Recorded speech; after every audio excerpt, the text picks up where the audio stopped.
Dear students, अस्सलाम वालेकुम। आप खैरियत से होंगे।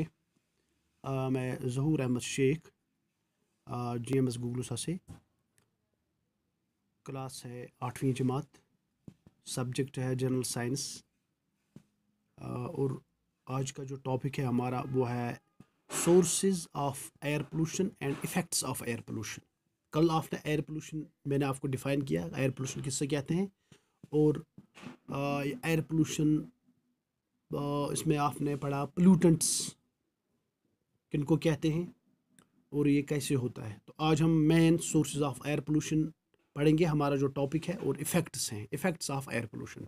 तो सोर्सेज में आप देखेंगे, आप देखोगे काउडंग केक्स है, petrol, diesel, kerosene, wood, automobile exhaust है, coal, factories, thermal power plants, chlorofluorocarbons, smoking in air, these all are the sources of air pollution.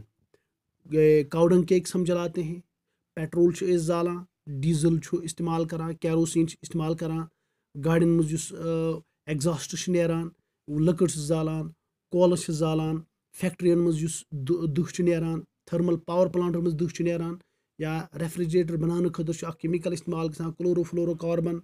These all are the main sources of air pollution. इनसे जब भी ये धुआं निकलता है तो उस धुएं में बहुत सारे केमिकल्स रिलीज होते हैं और इन्हीं केमिकल्स की वजह से एयर पोल्यूट होता है, जिनको हम पोल्यूटेंट्स कहते हैं। तो these are some main sources of air pollution. तो ये एयर पोल्यूशन के बाद इसमें जो ये केमिकल्स रिलीज होते हैं, अनवांटेड सब्सटेंस जिनको हम पोल्यूटेंट्स कहते हैं, तो ये बहुत हार्मफुल बन जाते हैं। तो ये जो एयर है जब ये पोल्यूट होता है तो ये हर एक लिविंग ऑर्गेनिज्म के लिए हार्मफुल बन जाता है। तो इसके इफ़ेक्ट्स हैं, डिफरेंट इफ़ेक्ट्स हैं, इसके हार्मफुल इफ़ेक्ट्स हैं, बहुत मुज़िर असरात हैं लिविंग ऑर्गेनिजम्स पर, जिनमें से हम सबसे पहले कहेंगे सल्फ़र डाइऑक्साइड।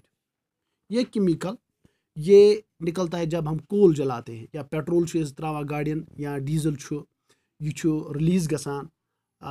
तो ये सल्फ़र ऑक्सीजन के साथ मिल जाता है तो ये फिर सल्फ़र डाइऑक्साइड गैस बन जाती है। तो इस सल्फ़र डाइऑक्साइड गैस बनान अम जनरली रेस्पिरेटरी प्रॉब्लम्स गसान, लंग डैमेज होता है। हमारा जो लंग्स है यथ वन शुश रेस्पिरेटरी ऑर्गन सह डैमेज गसान अम सल्फ़र डाइऑक्साइड सत। Number 2 acid rains.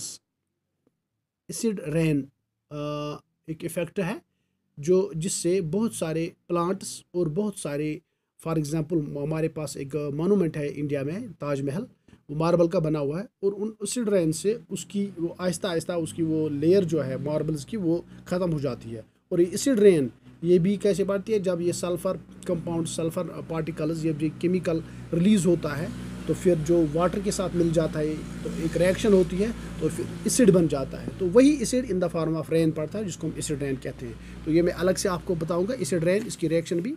तो उसके बाद है नाइट्रोजन ऑक्साइड है, दूसरा एक गैस है। ये भी जब हम फ्यूल्स, पेट्रोल और डीजल जो हम मोटर व्हीकल्स में इस्तेमाल करते हैं, तो या कोल जो फैक्ट्रीज में इस्तेमाल करते हैं या थर्मल पावर प्लांटन में कोल करा इस्तेमाल, तो अच्छे ये नाइट्रोजन ऑक्साइड नेरान। ये नाइट्रोजन ऑक्साइड ये ब्रीदिंग सिस्टमस अटैक करान या ये लंग कंजेशन करान, बेशु अम अलावा ये स्किन डिजीज तक करान। बेशु अख मेन अख इफेक्ट अख अम सत गसान यथ वन स्मॉग। स्मॉग जनरली दोन चीज़न हुंद कॉम्बिनेशन, स्मोक प्लस फॉग। ये दुह रलान फॉग से, जब धुआं इसके साथ मिल जाता है तो स्मॉग बन जाता है। तो ये भी एक एयर पोल्यूशन की वजह से होता है। तो अम जनरली वारियन सिटिन मज बजन बजन सिटिन मज गसान तो अम मेनली डिजीज यथ अस्थमा वनान। इथे पे ब्या केमिकल नेरान कार्बन मोनोऑक्साइड CO।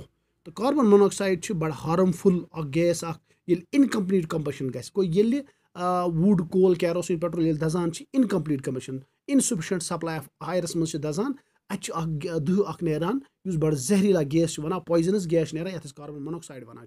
यह कार्बन मोनोऑक्साइड क्या करान, यह जल्दी जल्दी रलान अंदर गसान किस इंसानस, गसान यह जल्दी रलान ऑक्सीजन, ऑक्सीजन से यह रिड्यूस करान, यह रलान जल्दी खून सत। ऑक्सीजन कमी गसान ये खून सत रलान, ऑक्सीजन हेकान जनरली पे अत रलित कि नतीज नेरान इंसान गसान सफोकेशन।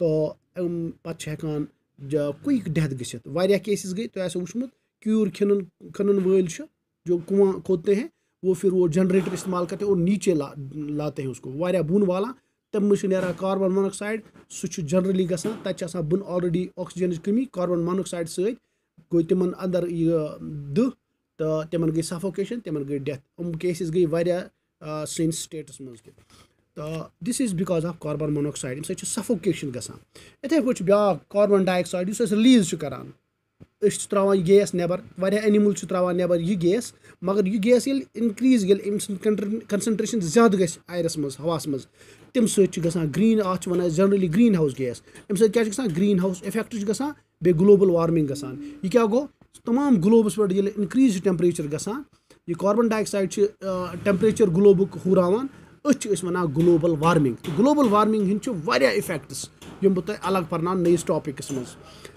तो इथे पे क्लोरोफ्लोरो कार्बनस केमिकल यम रेफ्रिजरेटर बनान इस्तेमाल गसान यह जनरली क्लोरीन अत मज फ्लोरीन तो कार्बन तो या एयर कंडीशनिंग यम गसान एयर कंडीशनर्स यम बनावान या एरोसॉल स्प्रेज करान तिमन मज केमिकल गसान इस्तेमाल क्लोरोफ्लोरो कार्बनस तो पता एटमॉस्फेयरस मज इंपॉर्टेंट लेयर ये ओजोन लेयर वनान यह ओजोन लेयर बचान अल्ट्रा वायलेट रेडिएशन नश यह वापस कर अल्ट्रा वायलेट अगर हम जमीन पे वसान अल्ट्रा वायलेट रेडिएशन तेल हेकन स्किन कैंसर्स गसन तमाम यम ति प्लांट्स एक्वेटिक लैंड्स पे यम ति एनिमल्स या प्लांट्स उनके लिए बहुत खतरनाक है ये अल्ट्रा वायलेट रेडिएशन इससे स्किन कैंसर होते हैं कैटरैक्ट होता है तमाम क्रॉप ख़त्म हो जाता है तो इनसे हमें ये क्लोरोफ्लोरोकार्बन जो इससे ये ओजोन लेयर ख़त्म हो जाती है।